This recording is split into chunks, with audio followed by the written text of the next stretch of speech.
నమస్కారం. ఈరోజు వీడియోలో నేను చిన్నమస్తాదేవి అమ్మ గురించి మాట్లాడతాను. దశమహావిద్యల్లో చిన్నమస్తాదేవి ఒక రూపం మీకు కనిపిస్తుంది. అంటే దశమహావిద్యలంటే 10 రకాల రూపాలు అమ్మవారివి. ఆ రూపాల సాధన ద్వారా మనం మోక్షాన్ని పొందవచ్చు. అందులో ఒక రూపం చిన్నమస్తాదేవిది. ఆ రూపం యొక్క అర్థం ఏమిటి? మనకి మన దేహంలో కుండలిని ప్రక్రియ జరుగుతున్నప్పుడు ఏ స్థాయిలో మనకిది అనుభవంలోకి వస్తుంది? ఆ రూపం వెనక ఉన్నటువంటి రహస్యం. ఆ రహస్యం మీ ఆధ్యాత్మిక ఎదుగుదలకి దానికి సంబంధం ఉంటుంది. అదే నేను ఈరోజు వివరిస్తాను.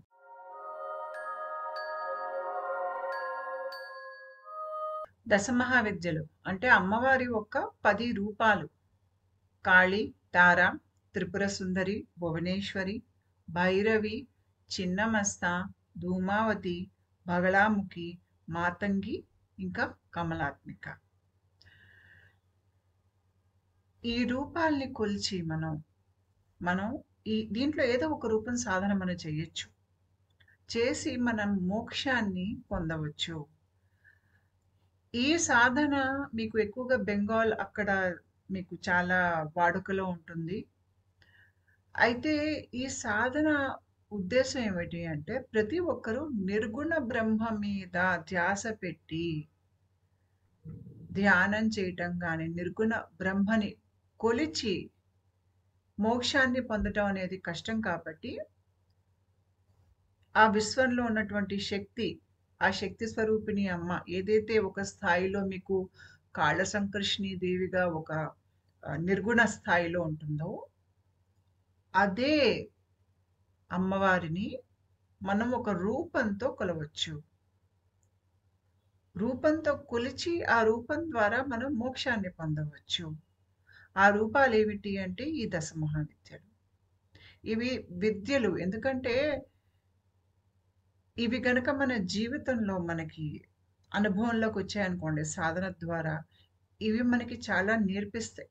మనని మోక్షానికి దగ్గరగా తీసుకెళ్తాయి. అయితే ఈ దశమహావిద్యల్లో మీరు అమ్మవారిని ఏ రూపంలో కొలిచినా కూడా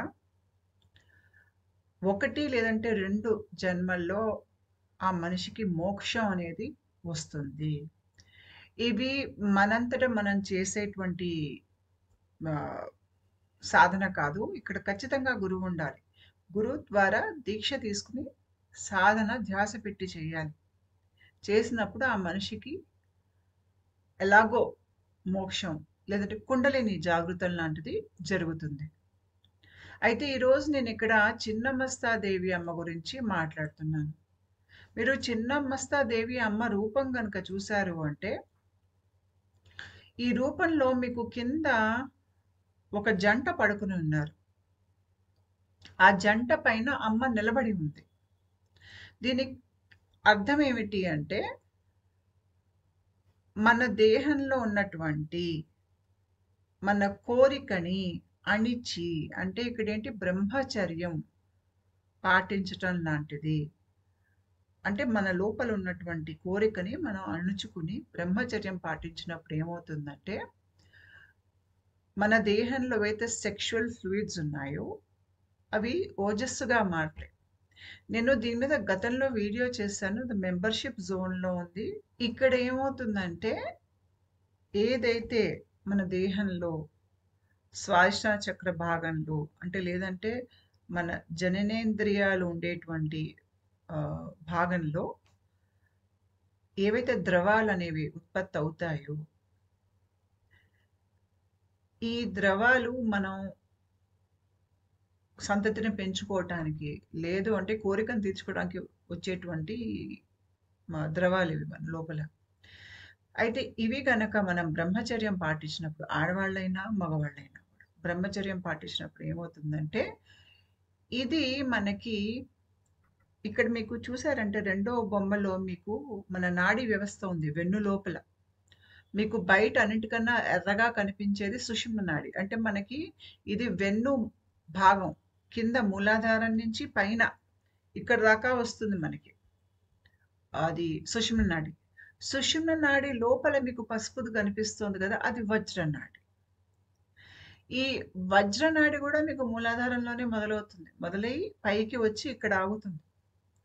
అయితే నేను ఇందాక చెప్పినట్టుగా మన సెక్షువల్ ఫ్లూయిడ్స్ అనేది ఓజస్సుగా మారుతుంది. ఈ మనం బ్రహ్మచర్యం పాటించినప్పుడు. అలా అవ్వటానికి కారణం ఈ వజ్రనాడి. మీకు కింద నుంచి పైకి వెన్ను లోపల ఏదో శక్తి ప్రవాహం పైకేసి వెళ్ళినట్టు అనిపిస్తుంది మీరు బ్రహ్మచర్యం పాటించినప్పుడు. దాని తాలూకు సిమ్టమ్స్ అన్నీ కూడా నేను ఇందాక చెప్పిన వీడియోలో నేను వివరించాను. అక్కడ ఓజస్సు ఇక్కడ మన తల లోపల విడుదలవుతుంది. దీని మూలంగా ఏమవుతుందంటే మనం ఆధ్యాత్మికంగా ఎదుగుతాం. మనం ఆలోచించే విధానం మారిపోతుంది. మనలో ఒక అంతరాత్మ అనేది బలంగా మనలో తయారవుతుంది. కాబట్టి ఇక్కడ ముఖ్యంగా చిన్నమస్తాదేవి సాధన చేసే వాళ్ళకి ఏంటంటే ఆ బ్రహ్మచర్యం కొంతకాలమైనా పాటించి ఉండాలి వాళ్ళు.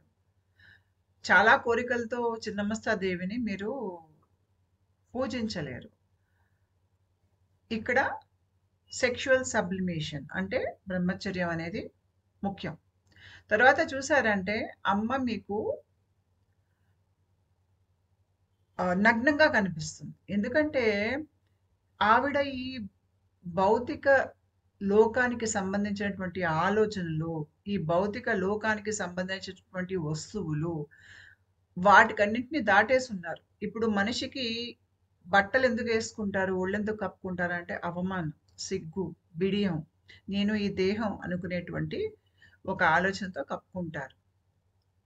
కానీ అమ్మని చూసారంటే నగ్నంగా ఉంటుంది. ఎందుకు ఉంటుంది అంటే ఆవిడకి అవేమీ లేదు. అవన్నీ దాటేశారు ఆవిడ. ఆ దిగువ అహంకారం స్థాయిలో ఆవిడ లేరు. కాబట్టి మీకు ఆవిడ నగ్నంగా కనిపిస్తారు. ముఖ్యంగా ఇక్కడ ఏంటంటే దేహంలో ఉండేటువంటి కోరికని అధిగమించినట్టుగా దానికి చిహ్నంగా మీకు అమ్మ నగ్నంగా కనిపిస్తుంది. అంటే అన్నీ మాయకి, సమాజం కట్టుబాట్లకి, వీటన్నింటిలో మనం కోరుకుని ఉన్నప్పుడు ఏమవుతుందంటే మన లోపల కుండలిని జాగృతం కాదు. అందుకని మీరు చూడండి, కుండలిని జాగృతమైన వాళ్ళు మీకు సమాజం బయట కూర్చుని ఉంటారు. ఎందుకు కూర్చుని ఉంటారు? సమాజంలో బతికినప్పుడు సమాజం కట్టుబాట్లు, సమాజం ఆలోచించే ధోరణి మనం దానికి ఏకీభవించాలి. కుండలిని జాగృతం అయ్యాక అంతా అబద్ధం అని తెలిసిపోతుంది మనకి. అదంతా కర్మని తీసుకొచ్చేటువంటి ఒక విషయంగా మనం చూస్తాం. అందుకనే చాలా ఆధ్యాత్మికంగా ఎదిగిన వాళ్ళు భవబంధాలకి దూరంగా ఉండడానికి ఇష్టపడతారు. అడవుల్లోనో, శ్మశానాల్లోనో, లేదంటే ఊరి బయటో ఎవరు వచ్చి నాతో మాట్లాడకపోతే చాలు అన్నట్టుగా వాళ్ళు మా నాన్న వాళ్ళు ఉండటానికి ఇష్టపడతారు. తర్వాత మీరు చూసారంటే ఆవిడ తల నరికేసుకుంది ఆవిడ. ఈ కథలో తల నరికేసుకుని ఆ తలని చేతిలో పట్టుకుంది. అంటే ఇది ఏంటి అంటే మనలో ఉన్నటువంటి అహంకారాన్ని తొలగించగలిగేటువంటి శక్తి అమ్మలో ఉంటుంది. ఆవిడ పక్కన ఇద్దరు నించుని ఉన్నారు, జయ, విజయ. వీళ్ళు ఇద్దరు ఇడానాడి, పింగళానాడి. మన దేహంలో వెన్ను దగ్గర 2 నాళ్ళు ఉంటాయి. అంటే సుషుమ్నకి అటు ఇటుగా.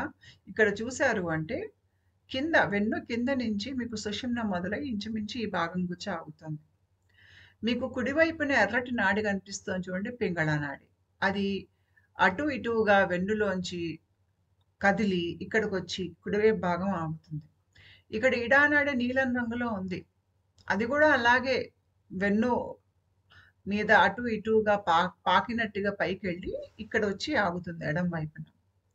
అయితే ఈ ఇద్దరు జయ, విజయ, వీళ్ళిద్దరూ ఈ ఇడా పింగళ నాడికి సూచనలు. అయితే ఇక్కడ మీరు చూసారంటే ఆవిడ మెడలోంచి 3 రక్తపు ధారలు బయటికి వస్తున్నాయి. ఒక రక్తపు ధారేమో అమ్మ నోట్లోకే వెళ్తుంది. ఇది సుషుమ్న నాడిలోంచి వచ్చేది అనుకోండి. ఇంకో 2 రక్తపు ధారలు, ఒకటి మీకు జయ నోట్లోకి, ఇంకోటి మీకు విజయ నోట్లోకి వెళ్తున్నాయి. ఇక్కడ మీకు రక్తం ఏంటంటే కింద నుంచి మన దేహంలో పైకేసి ప్రవహించేటువంటి ప్రాణకి సూచన.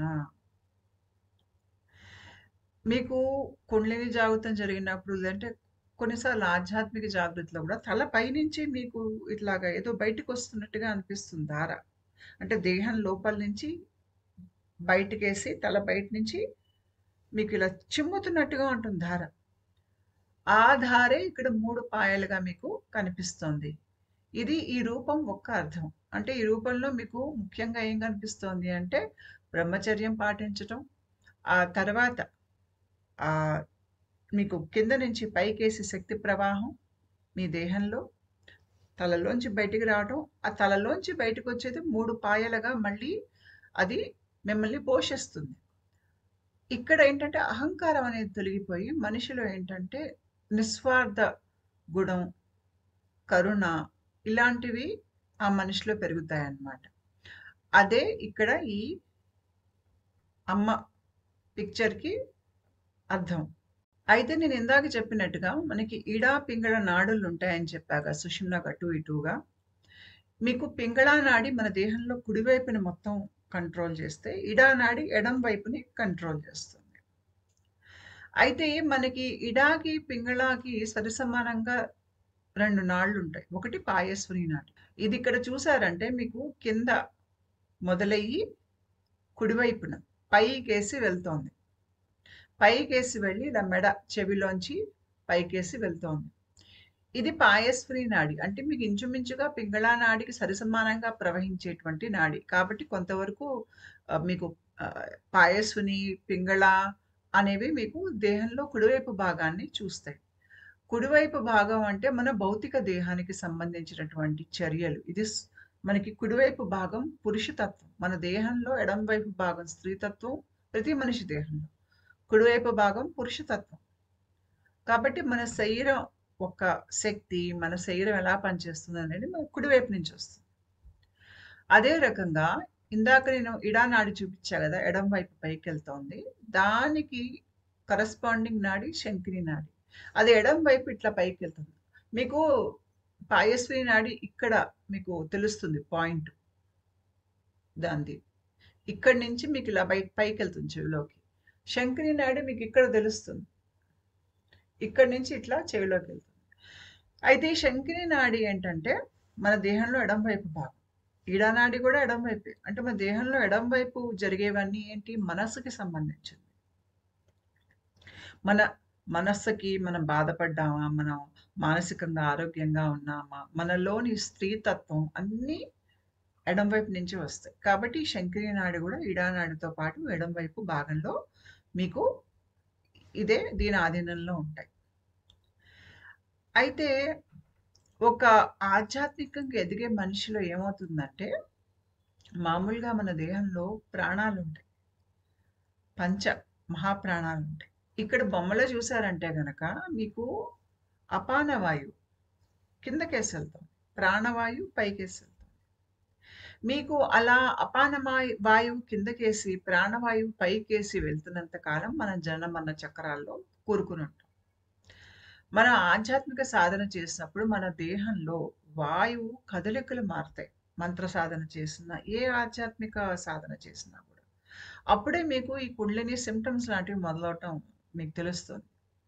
అయితే ఈ కిందకేసి ప్రవహించే అపాన వాయువు, పైకేసి వెళ్ళే ప్రాణవాయువు 2 దిశ మారి 2 ఇట్లా వచ్చి కలుస్తాయి. ఎక్కడ? కడుపు భాగంలో కలుస్తాయి. కలిసినప్పుడు ఏమవుతుందంటే మీకు సుషుమ్నలోంచి ప్రాణ పైకెళ్ళటం మొదలవుతుంది. అలా పైకేసి వెళ్ళినప్పుడు ఊర్ధ్వముఖంగా మనిషి అప్పుడే ఆధ్యాత్మికంగా ఎదగటం మొదలు పెడతాడు. అలా ప్రవహించినంత కాలం మనం మోక్షానికేసి వెళ్తాము. మన ఆలోచించే విధానం మారిపోతుంది. బ్రతికే విధానం మారిపోతుంది. ఒక మామూలు మనిషికి నచ్చే విషయాలు మనకు నచ్చవు. మన ఆధ్యాత్మిక చింతనలోకి వెళ్ళిపోతాం. ఎన్నో జన్మల మనకి పాపం ఉండొచ్చు, పుణ్యం ఉండొచ్చు. అన్నీ ఒకటేసారి అనుభవించటం మొదలు పెడతాం. జీవితం అందరి మనుషుల్లాగా ఒక సాఫీగా సాగదు. మన జీవితం మన చుట్టుపక్కల వాళ్ళతో పోల్చి చూస్తే చాలా భిన్నంగా ఉంటుంది. మనకి జరిగే అనుభవాలు గానీ, మనకి ఎదురయ్యే పాఠాలు గానీ, మన చుట్టూ వాళ్ళు ఎవరికీ అది కాదు. మనం లోకాన్ని చూసే విధానమే మారిపోతుంది. మనల్ని మనం చూసుకునే విధానం కూడా మారిపోతుంది. అమ్మ కథలో, చిన్నమస్తాదేవి కథలో ఏమవుతుందంటే, అమ్మ తన ఇద్దరు చెలికత్తెలు జయ, విజయతో ఉన్నప్పుడు వాళ్ళిద్దరికి విపరీతంగా ఆకలేస్తుంది. వాళ్ళకి భరించలేని ఆకలి వేసి అమ్మని అడుగుతారు. "మాకు ఆకలేస్తుంది. మా ఆకలి తీర్చు అమ్మా" అని. అయితే చిన్నమస్తాదేవి ఏం చేస్తుందంటే, వాళ్ళ ఆకలి తీర్చటానికని ఆవిడ తన తలనే నరికేస్తుంది. నరికేసి తన ఒంట్లోంచి వచ్చేటువంటి రక్తధారలతో వాళ్ళ ఆకలి తీరుస్తుంది. ఇది ఈ కథ. అయితే ఈ కథకి మన దేహంలో జరిగేటువంటి కుండలిని ప్రక్రియ, అది ఏ స్థాయిలో మనం అనుభవిస్తాం, ఎలా అనుభవిస్తాం అనేది ఇప్పుడు నేను చెప్తున్నా.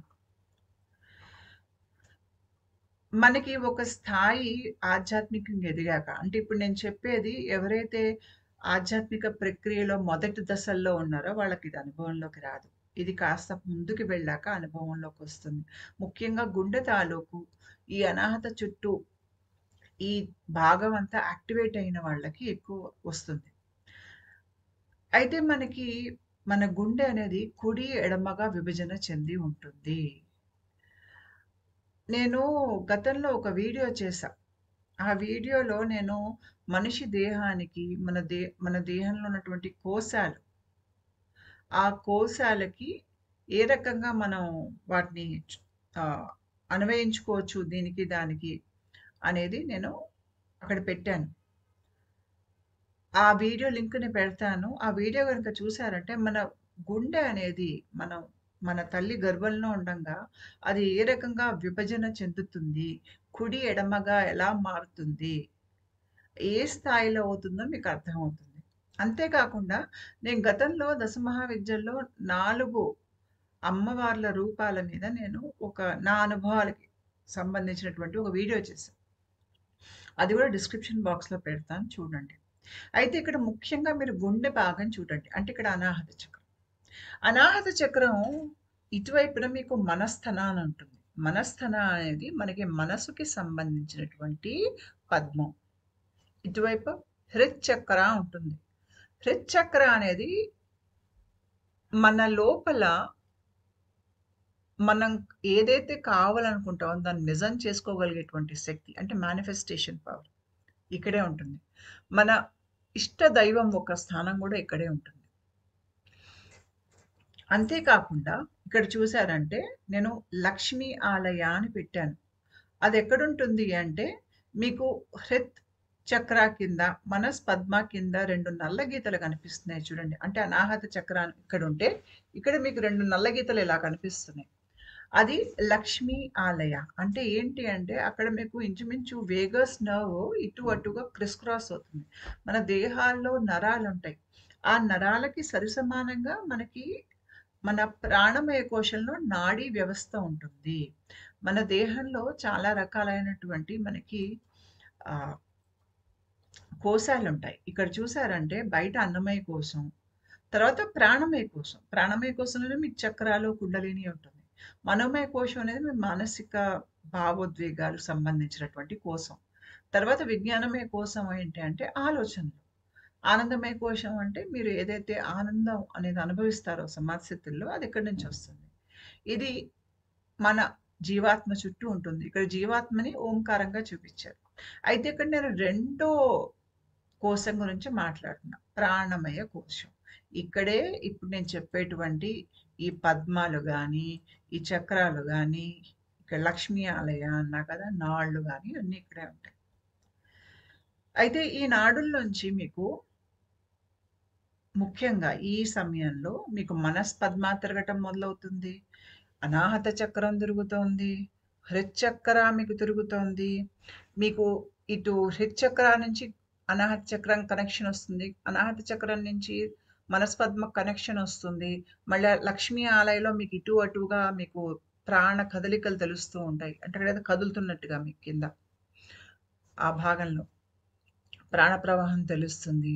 అంతేకాకుండా ఈ 3 అంటే మనస్పద్మ, అనాహతం, హృచ్చక్ర 3 కలవటం, కింద లక్ష్మీ ఆలయంలోంచి కలవటం, అది గాకుండా మీకు పైకేసి ప్రవాహం గొంతులోకెళ్తుంది. ఇక్కడ మనకి హై హార్ట్ ఉంటుంది ఈ భాగంలో.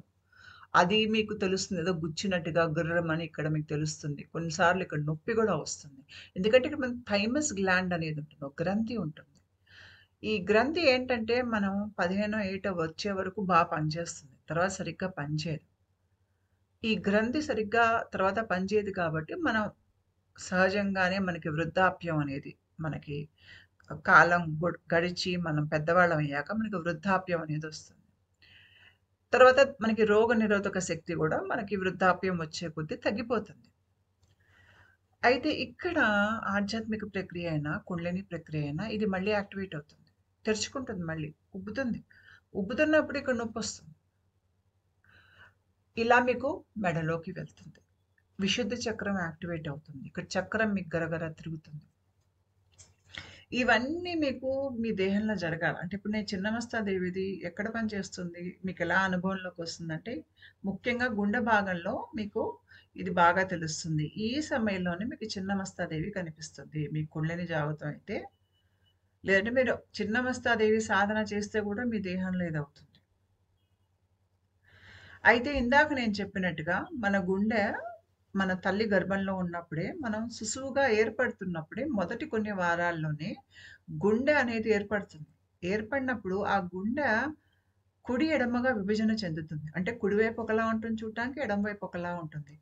దీనివల్లే మన శరీరంలో కుడి, ఎడమ అనే విభజన వస్తుంది. నేను ఇందాక చెప్పాను కదా! ఎడమ వైపు స్త్రీతత్వం, కుడివైపు పురుషతత్వం. ఈ విభజన మూలంగానే అంటే ఎడమ వైపు శరీరం, కుడివైపు శరీరం లోపల చూడటానికి వేరుగా ఉన్నాయి. అంటే గుండె భాగంలో. దాని మూలంగానే మన దేహంలో విభజన అనేది వస్తుంది.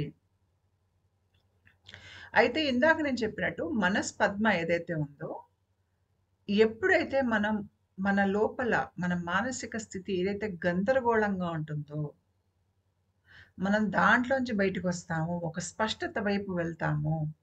మనకి జీవితం అర్థమవుతుందో, మనకి మనం ఎందుకు మన జీవితం ఒకలా గడిచింది అనేది మనకి గత జన్మల్లో గుర్తుకొచ్చో, లేదంటే మనం నేర్చుకోవాల్సిన పాఠాలు నేర్చుకున్నప్పుడో, మనకి మనం స్పష్టంగా అర్థమయ్యి, మనకి మనం స్పష్టంగా అర్థమవుతాం కాబట్టి బయట లోకం మనకి బాగా అర్థమవుతుంది. అంటే ఇక్కడ మీరు స్వస్థత అనేది వచ్చేస్తుంది. మానసిక స్వస్థత మీకొచ్చేస్తుంది.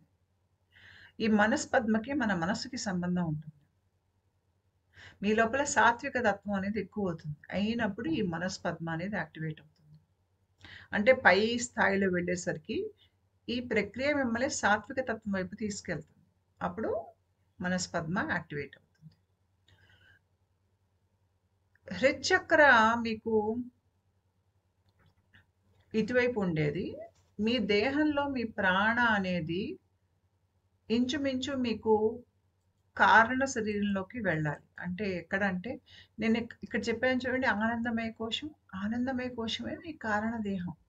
అంటే మీ ఎన్నో జన్మాల కారణం ఎందుకు పుట్టారు అనే దానికి కారణం ఇక్కడ ఉంటుంది.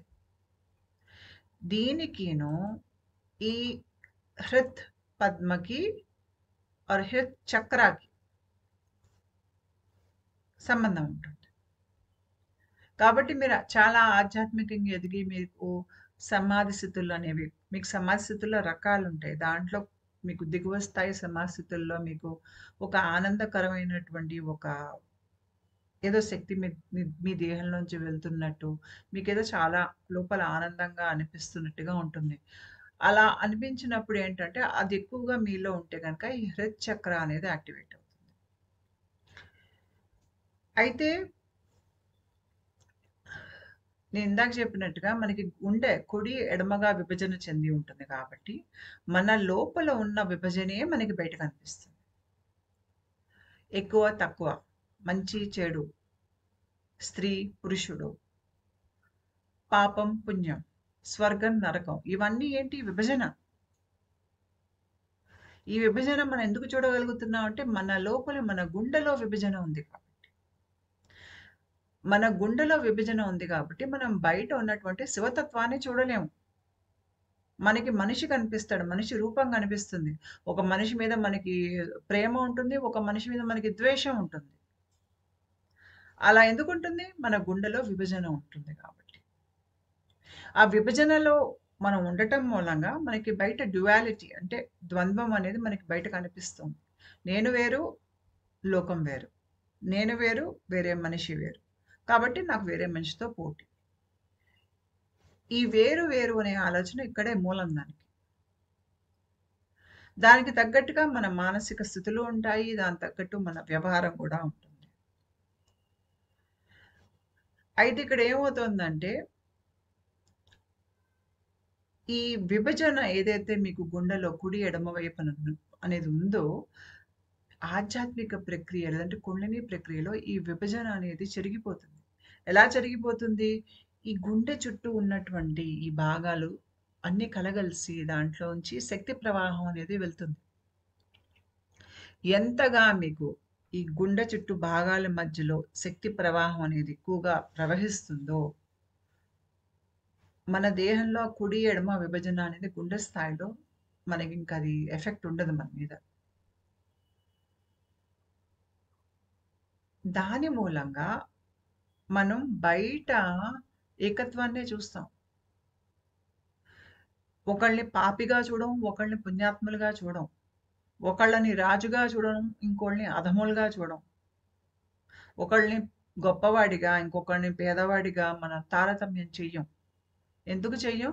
మన లోపల ఉన్నటువంటి విభజన అది పూడ్చుకుంటున్నది కాబట్టి. ఎలా పూడ్చుకుంటోంది?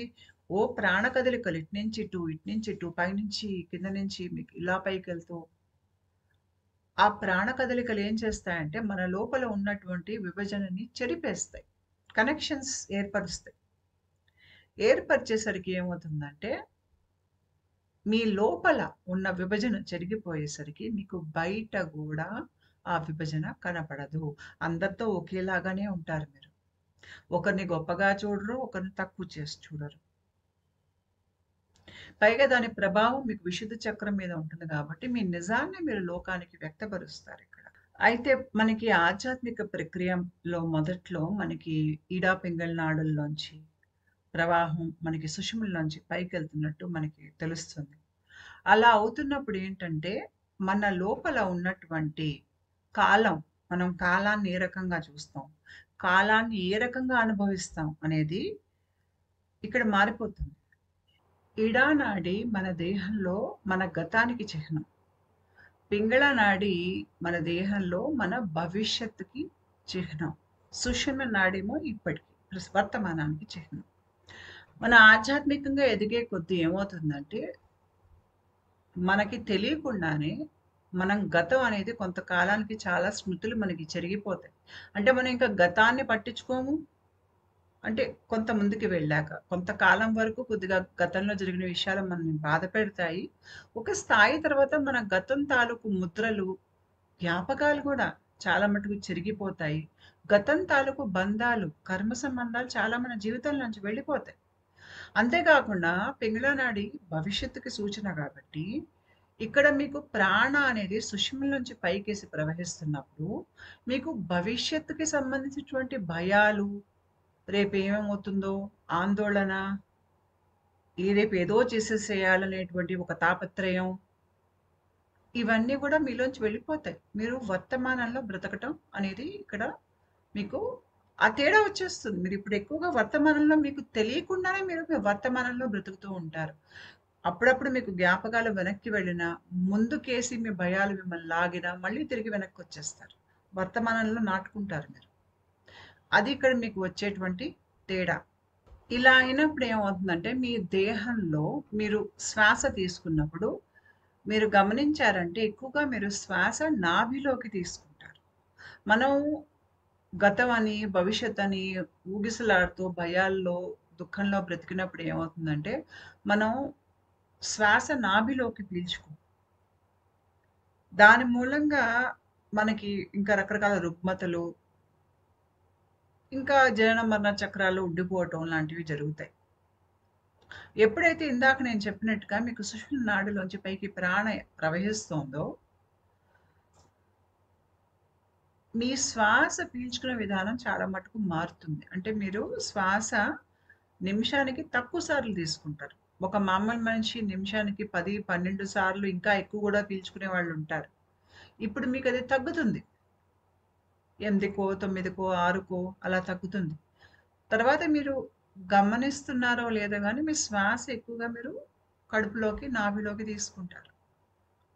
ఇలా చేస్తున్నప్పుడు ఏంటంటే, మీరు తీసుకునే శ్వాస మీలో ఆత్మతత్వాన్ని పెంపొందిస్తుందే గాని, అహంకారాన్ని పెంచదు. అలా అయ్యేసరికి మీలో ఆత్మజ్ఞానం అనేది రోజు రోజుకి పెరుగుతుంది.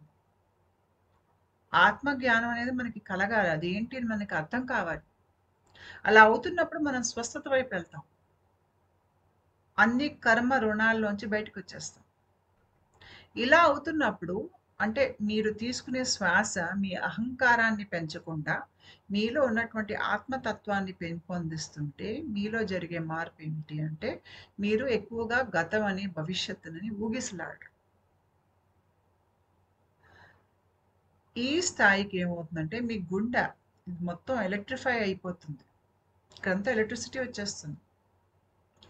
ఎప్పుడైతే మీకు హార్ట్ అవేకెనింగ్ అంటారు దీన్ని. మీకు ఎక్కువగా ఇక్కడ మీకు శక్తి ప్రవాహం పనిచేస్తుందో, మీలో సహజంగానే కరుణ, దయ, ఇతరుల్ని అర్థం చేసుకునేటటువంటి తత్వం, క్షమాగుణం ఇవన్నీ పెరుగుతాయి. ఎందుకు? ఇందాక నేను చెప్పాను. గుండెలో విభజన, కుడి, ఎడమ అనేటువంటి విభజన.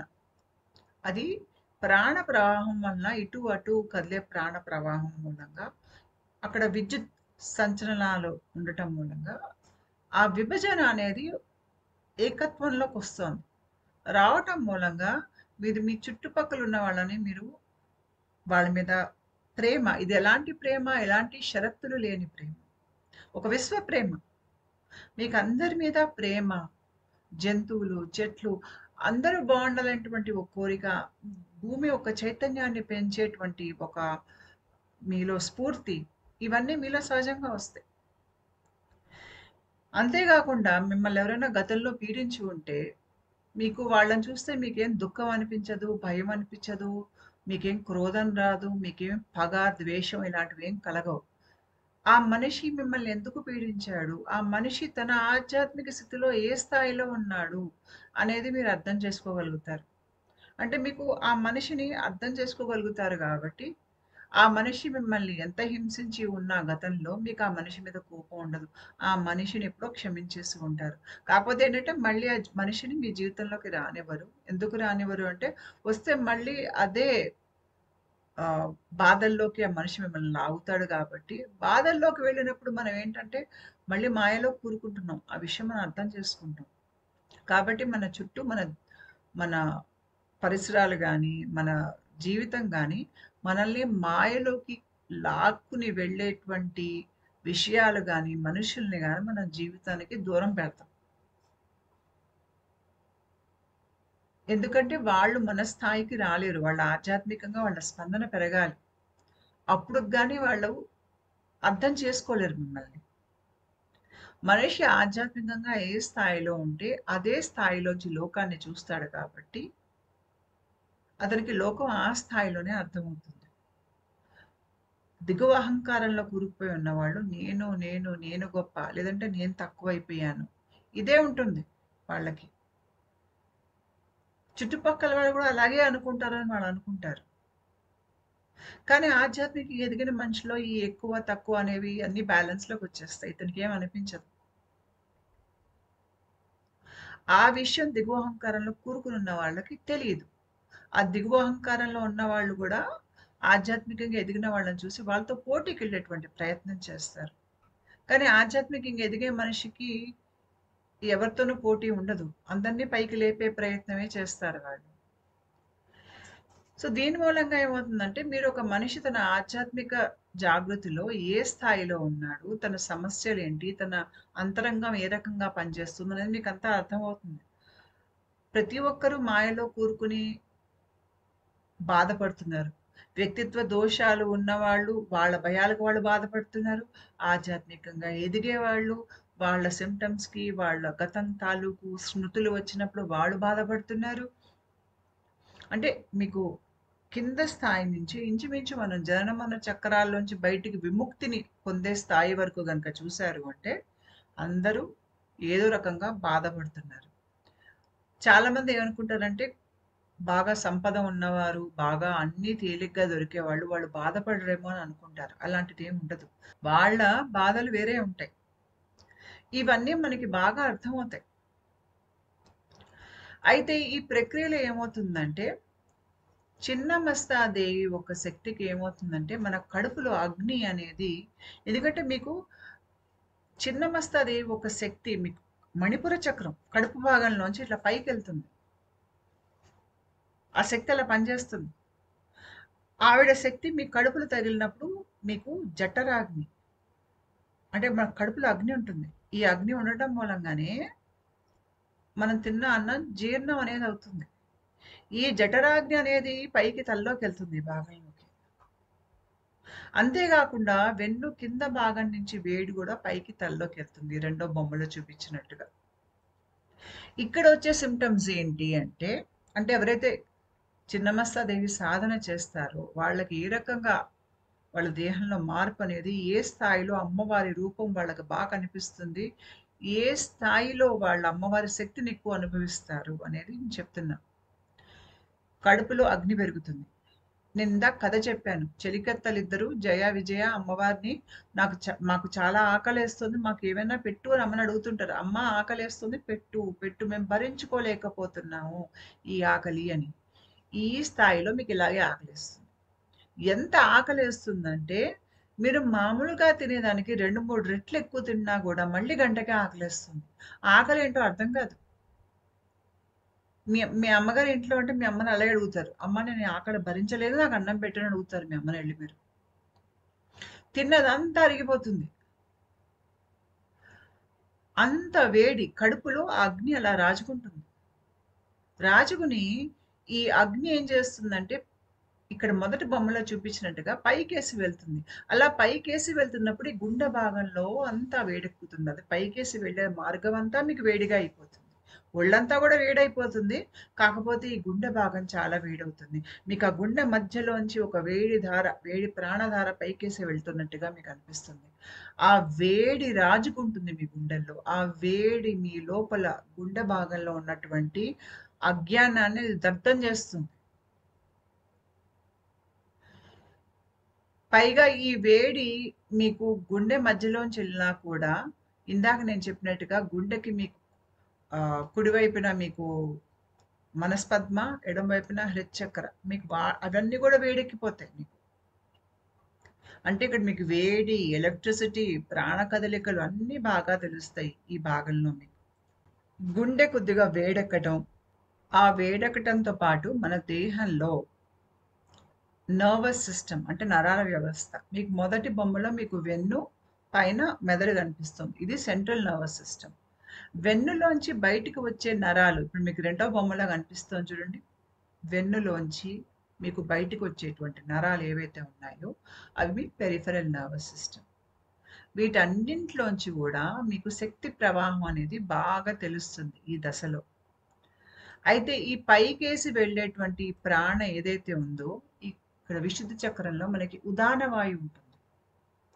ఉదాన వాయువు స్థానం ఎక్కడున్నా కూడా నాభిలోంచి పైకేసి వెళ్ళే ప్రవాహం అంతా మీకు ఉదాన వాయువు కిందకే వస్తుంది. అంటే ఇక్కడ తిరిగినప్పుడు మీకు నాభిలోంచి పైకేసి ఇట్లా ప్రవాహం తల్లోకి వెళ్తుంది. అదంతా ఉదాన వాయువులోకే వస్తుంది. అది ఇక్కడ చాలా బలంగా ప్రవహించడం మొదలవుతుంది. ఈ ఉదాన వాయువు మీకు తల్లోకి వెళ్ళినప్పుడు ఏమవుతుందంటే మన మెదడులో చాలా సెంటర్స్ ఉంటాయి. ఇది ప్రీ ఫ్రంటల్ కార్టెక్స్. ఇక్కడ మొదటి బొమ్మలో ఎర్రగా ఉంది చూడండి. అంటే మెదడు ముందు భాగం ఇక్కడ. ఈ ప్రీ ఫ్రంటల్ కార్టెక్స్కి మనిషిలో మానసిక బలం లేదంటే మనిషిలో ఆధ్యాత్మికంగా ఎదిగి ఉన్నటువంటి లక్షణాలు ఎక్కడ కనిపిస్తాయి అంటే ఇది సరిగ్గా పనిచేసినప్పుడు. అంటే మనలో అంతరాత్మ అనేది ఏర్పడటం ఎలాగా అంటే ఈ ప్రీ ఫ్రంటల్ కార్టెక్స్లో నర్వస్ కనెక్షన్స్. ఈ ప్రీ ఫ్రంటల్ కార్టెక్స్లో చాలా నర్వస్ కనెక్షన్స్ ఉంటాయి. అంటే మన మెదడులో వేరు వేరు భాగాలు మధ్యలో ఏ రకంగా ఇన్ఫర్మేషన్ కదులుతోంది అనేది మీకు ప్రీ ఫ్రంటల్ కార్టెక్స్లో అక్కడ మీకు బాగా కనెక్షన్స్ ఏర్పడి ఉండాలన్నమాట. ఎంత బాగా కనెక్షన్స్ ఏర్పడి ఉంటే మనిషి అంత ఆధ్యాత్మికంగా ఎదిగి ఉన్న మనిషి, అంత తెలివైన మనిషి, జ్ఞానవంతుడు. మనకి ఒక అంతరాత్మ అంటే సోల్ అని అంటారు ఇంగ్లీష్లో. అది ఎక్కడ అంటే ఇక్కడే. అయితే పైకేసి వెళ్ళేటువంటి అగ్ని మీకు ఈ భాగాన్ని అంతా వేడి చేస్తుంది. అంతేకాకుండా దాని వెనకాల ఇక్కడ మీకు మోటార్ కార్టెక్స్ అని ఉంటుంది. నీలం రంగులో ఉంది చూడండి రెండో బొమ్మలో. ఆ మోటార్ కార్టెక్స్‌కి మన కడుపుకి సంబంధం ఉంటుంది. ఎందుకంటే మనకి బుద్ధి చక్ర అని ఉంటుంది. ఇక్కడ మీకు బొమ్మ చూసారంటే ఇది ఆజ్ఞా చక్రం కింద. దాని పైన మనశ్చక్రం ఉంటుంది. దానిపైన బుద్ధి చక్ర ఉంటుంది. ఈ బుద్ధి చక్ర దేనికి సంకేతం అంటే మన దేహంలో ఉన్నటువంటి ఆలోచనలు థాట్ బాడీ లేదంటే విజ్ఞానమయ కోశానికి అది ఇక్కడి నుంచే పనిచేస్తుంది. అయితే మన ఆలోచనలు అనేది అంతేకాకుండా మన శరీర కదలికలు ఇవన్నీ మనకి ఈ బుద్ధి చక్రా నుంచే వస్తాయి. ఈ బుద్ధి చక్రాకి మోటార్ కార్టెక్స్‌కి సంబంధం ఉంటుంది. ఏదైతే మీకు కడుపులోంచి ఆ జఠరాగ్ని పైకేసి వస్తోందో ఆ ప్రవాహం అమ్మ కరుణ వల్ల అమ్మ కటాక్షం వల్ల కింద నుంచి పైకేసి ఏదైతే ప్రవాహం వస్తోందో మీకు ఈ భాగం వేడెక్కిపోతుంది, ఈ భాగం వేడెక్కిపోతుంది, కళ్ళు వేడెక్కిపోతాయి, ఒళ్ళంతా వేడెక్కుతుంది. అంతేకాకుండా చెవులు మొత్తం వేడెక్కిపోతాయి. ఇట్లా వేడి ప్రవాహం మీకు చెవుల్లో కూడా తెలుస్తుంది ఇరుపక్కల. అగ్ని యొక్క తత్వం ఏమిటి అంటే అన్నిటినీ కాల్చేస్తుంది. ఇప్పుడు మీరు ఒక చోటులో ఒక భవంతి ఉందనుకుందాం. మీరు ఆ భవంతిలో దాని ఆకారం చూసినప్పుడు, దాని లోపల సామాన్లు, దానికి ఏం పెట్టారో చూసినప్పుడు, మీరు ఆ భవంతి ఒక కాలం చెప్పగలుగుతారు. ఆ చుట్టుపక్కల కొంతకాలం వరకు ఏం చెట్లు పెరిగాయి, ఏం పక్షులున్నాయి, ఏమున్నాయి చూసి మీరు ఆ వాతావరణాన్ని కొంతవరకు అంచనా వేయగలుగుతారు. అంటే అక్కడ ముద్రలుంటాయి అన్నిటివీను అక్కడ. కానీ అక్కడ అగ్ని రాజుకుందనుకోండి, అన్నిటిని కాల్చేసి దగ్ధం చేసేసిందనుకోండి, అక్కడ ఏం మిగలలేదనుకోండి. మీరప్పుడు గతంలో ఇది జరిగింది, అక్కడ ఆ పక్షులున్నాయి, చెట్లుండేవని మనం చెప్పలేం. మొత్తం అంతా బూడిదయిపోయిందనుకోండి. అంటే అగ్ని ఒక శక్తి ఏంటంటే అన్నిటిని దగ్ధం చేసేస్తుంది. అదే అగ్ని ఒక శక్తి. అయితే ఇక్కడ ఆ అగ్ని ఒక శక్తి మనలో పైకేసి వెళ్తున్నప్పుడు ఇక్కడికి వచ్చేసరికి ఏంటంటే మనలో ఉన్నటువంటి అజ్ఞానాన్ని దగ్ధం చేసేసి మనకి మాయ కనిపిస్తోంది ఇప్పుడు. ఇక్కడ ఏమవుతుందంటే మనిషి బయట జరిగే విషయాలకి టక్కుమని స్పందించడు. బయటని జరిగేది జాగ్రత్తగా చూసి ఆలోచించి అది మాయ అన్న విషయాన్ని గ్రహించి అప్పుడు స్పందించాలో సాక్షి మాత్రంగా ఉండాలో అనే నిర్ణయం తీసుకుంటాడు. ఆ జ్ఞానం ఇక్కడ వస్తుందంటే ఈ మనిషికి ఏంటంటే నేను శరీరం మనసు కాదు, నా మనసుకి కోపం వచ్చిందని నేను అరవాల్సిన అవసరం లేదు, ఎందుకంటే ఈ మనసు కూడా నేను కాదు. ఒక రకంగా మీకు డిస్ఐడెంటిఫికేషన్ వచ్చేస్తుంది. నేను వీటన్నింటి వెనక ఉన్నటువంటి ఆత్మస్వరూపాన్ని అనేది మీకు అర్థమవుతుంది. అది ఆచరణలో కూడా కనిపిస్తుంది ఇక్కడ. అయితే ఈ కడుపులో అగ్ని పైకి వచ్చేసరికి ఇది జ్ఞాన అగ్నిగా మారుతుంది. మీ లోపల జ్ఞానం అనేది అది మీకు ఇట్లా ఒక దివ్వలాగా మీ లోపల అది వెలుగుతూ ఉంటుంది. మీకు ఆ తర్వాత తక్కువ స్థాయివేవి మీకు రుచించవు. మీ ఆలోచించే విధానం కూడా మీరు జ్ఞానం వైపే వెళ్తారు తప్ప అంతకు తక్కువ విషయాలేవి మీకు అంతగా నచ్చవు. మామూలుగా ఏంటంటే ఒకప్పుడు మీరు సరదా కబుర్లు చెప్పుకోవటం, జోకులు వేసుకోవటం అలా కూడా కూర్చునే మనిషి కూడా ఇప్పుడు మీకు అలాంటి విషయాల్లో కూడా పెద్ద ఆసక్తి ఉండదు. మీకు ఎంతసేపటికి జ్ఞానానికి సంబంధించిన విషయాలు, లోకాన్ని అర్థం చేసుకోవటం. పైగా ఈ స్థాయిలో ఏమవుతుందంటే మనకి పైనుంచి డౌన్లోడ్స్ వస్తాయి. విశ్వం నుంచి మనకి చాలా సమాచారం అనేది ఈ తలానికి సంబంధించి, బయట తలాలకు సంబంధించి మీకు చాలా ఇన్ఫర్మేషన్ మీ తలలోకి డౌన్లోడ్ అవుతుంది. అంటే మనం ఇక్కడ ఎక్కువగా మనం జ్ఞానం అనే ఒక లోకంలో మనం బ్రతుకుతాం అన్నమాట. ఇక్కడ మనకి మీ చుట్టుపక్కల వాళ్ళకి అర్థం కాని విషయాలన్నీ మీకు అర్థం అవటం మొదలవుతాయి. ఇదంతా ఎందుకు అంటే ఈ మోటార్ కార్టెక్స్ చెప్పాను చూడండి, ఇది సరస్వతి నాడికి. మన దేహంలో నాళ్ళు ఉంటాయి, దాంట్లో ఒకటి సరస్వతి నాడి. అది యాక్టివేట్ అయిందనుకోండి మనకి సరస్వతి దేవి కటాక్షం బాగా ఉంటుంది. ఈ మోటార్ కార్టెక్స్ దానికి లింక్ అయి ఉంటుంది. ఇందాక నేను చెప్పినట్టుగా మనిషికి ఆకలి చాలా ఎక్కువైపోతుంది. ఈ మార్పు మీ దేహంలో జరుగుతున్నప్పుడు ఏమవుతుందంటే మీకు చాలా మానసిక బలం పెరిగిపోతుంది. శారీరకంగా గూడా నీకు బలం శక్తి పెరుగుతుంది. ఎందుకంటే బాగా తింటున్నారు. తిన్నది అంతా చక్కగా అరుగుతోంది. ఒంటికి శక్తి పడుతోంది. శారీరకంగా మీరు బలంగా ఒక చిన్న పిల్లాడిలాగా ఒక యాక్టివ్‌నెస్‌తో ఉన్నారు. మానసికంగానేమో మీరు చాలా బలంగా ఉన్నారు. అంటే ఇక్కడ బయట నుంచి మీకెలాంటి వాళ్ళైనా మీ జీవితంలోకొచ్చి మీకేదన్నా సమస్యల్లో పడేద్దాం, లేదంటే బయట నుంచి మీకేమన్నా కొద్దిగా అనుకోనివి ఏవైనా ఎదురు దెబ్బలు తగిలినా గూడా మీరవేమి పట్టించుకోరు. స్ట్రెస్ చాలా తేలిగ్గా మీరు మేనేజ్ చేయగలుగుతారు. ఆ స్ బయట మీకు ఆందోళనకరమైనటువంటి వాతావరణం ఉన్నా, మీ అంతరంగంలో మీరు చాలా ప్రశాంతంగా ఉంటారనమాట. అంటే ఇదెలా ఉంటుందంటే, మీరు సముద్రం పైభాగంలో చూసారనుకోండి, అలలు ఎగసెగసి పడుతూ ఉంటాయి. కానీ మీరు సముద్రం లోతుల్లోకి వెళ్లారనుకోండి, అక్కడ మీకు ఎంత అసలు ఎలాంటి కదలికలు లేకుండా అది ప్రశాంతంగా ఉంటుంది. మీరు అలా అవుతారు. అయితే ఇక్కడ మనిషిలో ఏమవుతుందంటే, గుండె నేను ఇందాక చెప్పినట్టుగా ఈ భాగం అంతా బాగా వేడి, గుండె కాలటం లాంటిది, ఈ సింప్టమ్స్ రావటం మూలంగా ఆ మనిషిలో అహంకారం అనేది చాలా పోతుంది. పోయి ఆ మనిషిలో కారుణ్యం, ప్రేమ భావం ఇవన్నీ బాగా ఎక్కువవుతాయి. ఆ మనిషికి మొదటిసారి షరతులు లేని ప్రేమ అంటే ఏంటో అనుభవంలోకొస్తుంది. చాలా మందికి ప్రేమించడానికి కారణాలు కావాలి. షరతులు కావాలి. అన్నింటికన్నా పవిత్రమైన ప్రేమ తల్లి ప్రేమ. కానీ తల్లికి కూడా తన సొంత పిల్లాడైతేనే ప్రేమిస్తుంది. పక్కింటి వాళ్ళ పిల్లల్ని ప్రేమించదావిడ. అక్కడ కూడా షరతుంది. ఏంటి? ఆ షరతు నా కడుపున పుట్టిన పిల్లాడై ఉండాలి. లేదు అంటే నాకు ప్రేమ కలగదు. కాబట్టి తల్లి ప్రేమని మించిన ప్రేమ ఏమైనా ఉందంటే అది విశ్వప్రేమ. ఆధ్యాత్మిక ప్రేమ. అది మనిషిలో చాలా ఎక్కువగా అయిపోతుంది. మనిషిలో దయ ఎక్కువవుతుంది. అయితే ఈ మనిషిలో ఇందాక నేను చెప్పినట్టుగా వజ్రనాడి ద్వారా పైకేసి సెక్షువల్ ఫ్లూయిడ్స్ పైకేసి వెళ్తున్నాయి. వజ్రనాడి యాక్టివేట్ అవుతుంది. వజ్రనాడి యాక్టివేట్ అయితే దాని తాలూకు సిద్ధులనేవి ఉంటాయి. ఆ సిద్ధులనేవి వస్తాయి. అంతేకాకుండా గుహ్యమైనటువంటి విద్యలు, సిద్ధులు గూడా ఇక్కడ ఆ మనిషికి వస్తాయి. అంటే అది ఎంత బాగా అవుతుందో మనిషి దేహంలో దాన్ని బట్టి.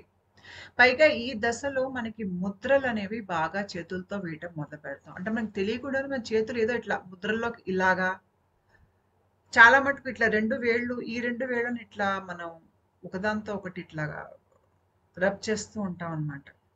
అంటే ఇది మనకి అగ్నితత్వానికి సంబంధించినటువంటి వేలు. ఇది వాయుతత్వానికి.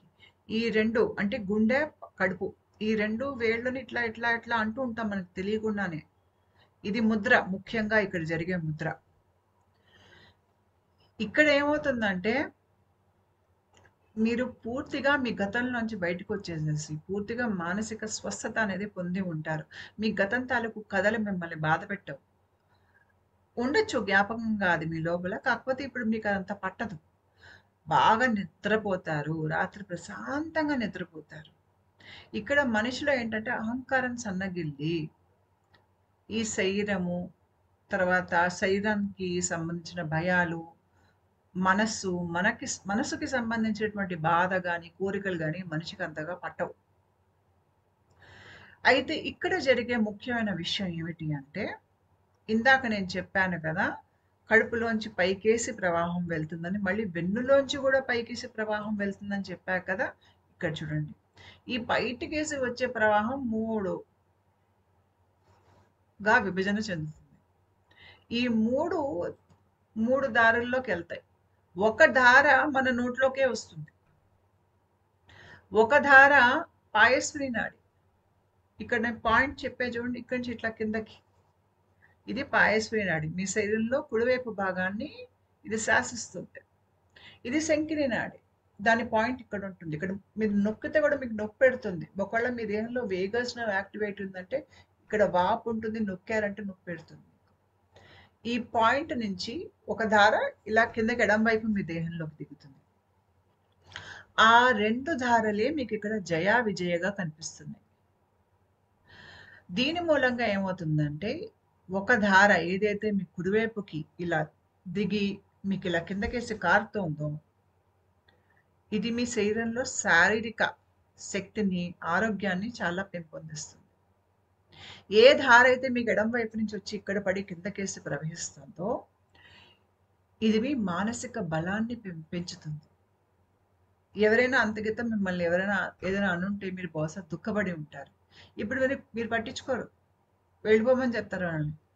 అది మీకు అంటదు. అంత మానసిక బలం వచ్చేస్తుంది. అది ఈ ఎడం వైపు ధార ఏదైతే పడుతుందో అది ఇటువైపు వెళ్తుంది కాబట్టి ఎడం వైపు శరీరాన్ని అది నరిష్ చేస్తుంది. అయితే మధ్యలో ధార ఏంటంటే అది మీ నోట్లోకే వస్తుంది. ఎక్కడి నుంచి వస్తుందంటే అంగటి ఉంది కదా, ఇక్కడి నుంచి ఒక ధారలాగా, లావు ధారలాగా. ఇది జలం అని అనలేము, ఎందుకంటే ఇది నీటి తత్వం కాదు. దీనికి నీరులాగా అనిపించదు. గాలి అని కూడా అనలేము. కాకపోతే ఒక ప్రాణ అనేది ఇంత ధారగా మీ నోట్లో కురుస్తుంది. నాలుక మీదకి వచ్చి పడుతూ ఉంటుంది ఆ ధార. ఆ నాలుక మీదకి వచ్చి ఆ ధార పడుతున్నప్పుడు మీకు గొంతు ఎలక్ట్రిఫై అయిపోతుంది, గుండె ఎలక్ట్రిఫై అయిపోతుంది. ఈ ధార మీరు చూసారంటే చిన్నమస్తాదేవి అమ్మ బొమ్మ చూసారంటే ఆవిడ నోట్లోకి ఆ ధార వెళ్తుంది. ధార ఎందుకు నోట్లోకి వెళ్తోంది, మరి శరీరంలోకి ఎందుకు వెళ్ళట్లేదు అమ్మ ధార అంటే, ఇక్కడ శరీరంలోకి వెళ్తే మళ్ళీ అహంకారానికి అది తిండి పెడుతోంది. ఈ ధార ఒక ఉద్దేశం అహంకారాన్ని పెంచటం కాదు, మీ లోపల ఉన్నటువంటి ఆత్మ జ్ఞానాన్ని పెంచటం అనేది ఈ ధార ఒక ఉద్దేశం. కాబట్టి ఈ ధార వచ్చి మీకు నోట్లో కురుస్తుంది. ఆ కురిసినప్పుడు మీకు ప్రీఫ్రంటల్ కార్టెక్స్ వేడెక్కిపోతుంది, గుండె వేడెక్కిపోతుంది, ఈ మోటార్ కార్టెక్స్ వేడెక్కుతుంది. ఇక్కడ ఏమవుతుందంటే మీ ఆధ్యాత్మిక సాధన అంతా, మీ దేహంలో జరిగినటువంటి ప్రాణ మార్పులు ఈ ధార నోట్లో కురవటం మూలంగా మీ గుండెలో ఎలక్ట్రిసిటీ, దాని చుట్టూ సిమ్టమ్స్ ఇంకా ఎక్కువైపోతాయి. ఎందుకు ఎక్కువైపోతాయి అంటే, ఇప్పుడు మీలో కరుణ భావం, ఒక నేను అనేది ఏదైతే దిగువ అహంకారంలో ఉన్నటువంటి నేను, నాది అనేటువంటి ఆపేక్షలు ఉన్నాయి చూడండి, ఇవి చాలా మటుకు తొలగిపోతాయి, ఉండవు ఇంకా. మీ లోపల విభజన అనేది, గుండె స్థాయిలో విభజన అనేది కూడా అది లోపల అది సరైపోతుంది. కాబట్టి మీకు బయట లోకంలో అంతా కూడా మీకు ఒక శివతత్వమే కనిపిస్తుంది. మీరు చూసే విధానం లోకాన్ని, మీకు అందమైన వాళ్ళు, విహీనంగా ఉన్న వాళ్ళు కూడా ఒకటేలా కనిపిస్తారు. ఎందుకంటే అందరూ మీకు శివస్వరూపంగానో లేదంటే అంతా శక్తిమయంగానే కనిపిస్తుంది మీకు ఇక్కడ. అంతగా మీ అంతరంగం అనేది శుద్ధి అవుతుంది. చాలా మంది ముఖ్యంగా ఈ మోటార్ కార్టెక్స్ ఉన్నా చూడండి, ఇది ఎవరికి బాగా పనిచేస్తుందంటే ఆటలు ఆడేవాళ్ళకి, క్రికెటర్స్కి, బ్యాడ్మింటన్ ప్లేయర్స్. ఇప్పుడు మీరు పరుగుల పందెం, ఈ రకరకాల ఆటలు ఉన్నాయి మనకి. ఈ ఆటలు ఆడే వాళ్ళకి, నృత్యం చేసే వాళ్ళకి, మీకు కొంతమంది చాలా తెలివైన వాళ్ళు ఉంటారు, సైంటిస్టు, ఏదో ఒక ఫీల్డ్లో బాగా ఆరితేరి జ్ఞానవంతులు ఉంటారు. వాళ్ళందరికీ మోటార్ కార్టెక్స్ బాగా పనిచేస్తుంది. అందుకనే వాళ్ళకి ఆ జ్ఞానం తేలిగ్గా అర్థమవుతుంది, శరీరాన్ని తేలిగ్గా కదల్చగలుగుతారు. వీళ్ళందరికీ మణిపుర చక్రంలో అగ్ని అనేది బాగా బలంగా ఉంటుంది. అగ్ని బలంగా ఉంటుంది, మన శరీరానికి శక్తి అనేది ఉంటుంది. అంటే నేను వీళ్ళంతా ఆధ్యాత్మికంగా ఎదిగిన వాళ్ళు అని చెప్పట్లేదు. వీళ్ళు ఎక్కువగా ఆ స్థాయి నుంచి పనిచేస్తారు. అయితే ఆ అగ్ని మనకి తల్లోకి వెళ్తుంది. అది చిన్నమస్తాదేవి సాధన వల్ల ఇది మనకి జరుగుతుంది. అయితే చిన్నమస్తాదేవి సాధన వల్ల వచ్చేది ఏంటి అంటే, ఒకటి మనకి మన కోరికల మీద పట్టు అనేది వస్తుంది.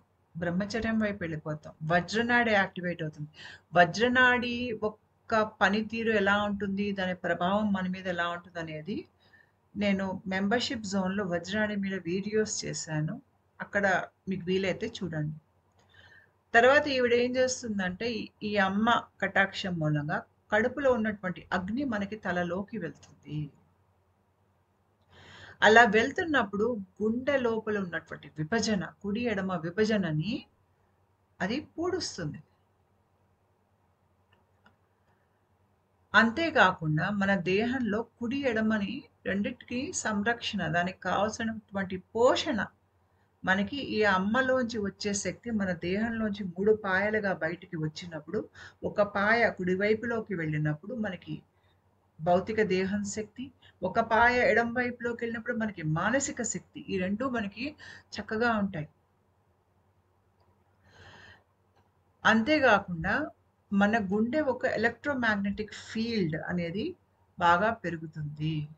దాని మూలంగా మన లోపల సాత్విక తత్వం, ఒక ఒక సాధువులో ఉండేటువంటి లక్షణాలు, లేదంటే యోగిలో ఉండేటువంటి ఒక ప్రేమ తత్వం, ఒక జ్ఞాన తత్వం, ఒక సేవా తత్వం, ఒక నిస్వార్థ తత్వం, కరుణ, ఇలాంటివి మీకు మనలో బాగా పెరుగుతాయి. ఎందుకంటే ఇక్కడ ఇంకా మన అహంకారానికి అది ఈ మన దేహంలో ఏ ప్రక్రియ మన అహంకారానికి అది తిండి పెట్టట్లేదు.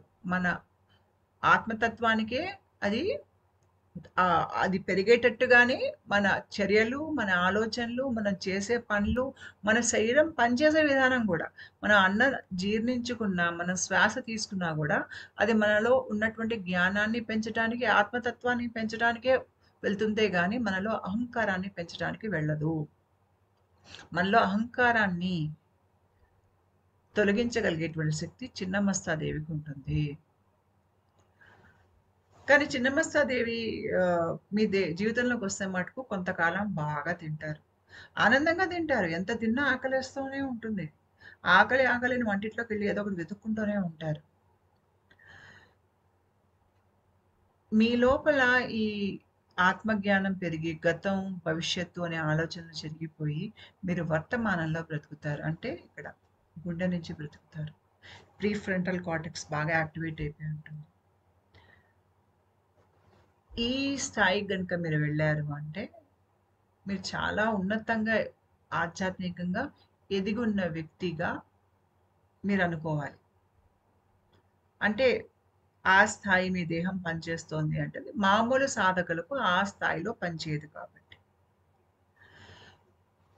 అయితే నేను ముందు ఈ వీడియోలో చెప్పినట్టుగా దశమహావిద్య సాధన, మీరు ఏ అమ్మవారి సాధన తీసుకున్నా కూడా, అమ్మవారి సాధన ఒక విధానం ఏదైతే అది మీ దేహం మీద ఎలా పనిచేస్తుందనే దాన్ని బట్టి తేడాలు ఉంటాయి కొద్దిగా. కాకపోతే ఆఖరిన ఏ సాధన చేసినా మోక్షం కేసే వెళ్తాం. కానీ ఈ సాధన ఏంటంటే మనంతట మనం చేయకూడదు. ఇది గురువు సమక్షంలోనే చెయ్యాలి. ముఖ్యంగా దశ మహావిద్యల సాధనకు మటుకు ఖచ్చితంగా మీరు గురువు దగ్గర ఉపదేశం తీసుకునే ఆ సాధన అనేది మొదలు పెట్టాలి. ఎందుకంటే ఈ సాధనలు మీ జీవితాన్ని 1, 2 జన్మల్లో మార్చేస్తాయి. చాలా మార్పులు తీసుకొచ్చేస్తాయి జీవితంలో. అన్ని రకాల మార్పుల్ని తట్టుకోవడానికి మనం తయారుగా ఉండలేకపోవచ్చు. ఎందుకంటే మన ఎన్నో జన్మల కర్మ ఒక జన్మ లేదంటే 2 జన్మల్లో అనుభవిస్తాము అంటే అది కష్టమైపోవచ్చు మనకి. ఇవన్నీ అర్థం చేసుకొని మీరు ఈ సాధనలోకి దిగాలి. ఈ సాధనలోకి దిగినప్పుడు మటుకు మీరు ధ్యాస పెట్టి భక్తితో చేసినట్టయితే మటుకు ఖచ్చితంగా ఈ దశమహావిద్యలో ఏ సాధన అయినా కూడా మిమ్మల్ని ముక్తికేసి తీసుకెళ్తుంది. నమస్కారం.